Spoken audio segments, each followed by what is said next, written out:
Ya, tahu. Lama tunggu video ni kan? Mesti lama. Dah warm up, dah bersenam, mesti tunggu cooling down dia kan? Apa lagi? Let's go! Selalunya cooling down ni boleh buat style kuno, cik. Kuno tu bermaksud daripada kaki sehinggalah ke kepala.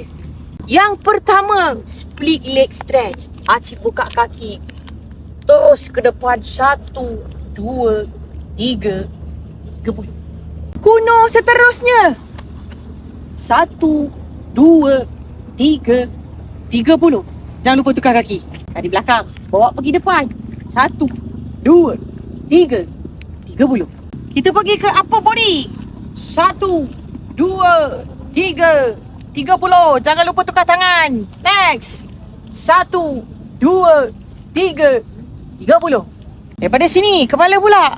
1, 2, 3, 30. Jangan lupa tukar. Cukup. Basicnya kuno cooling down macam tu. Tak tunjuk dah ni. Jangan lupa beli baju. Jumpa hari raya. Nak mula.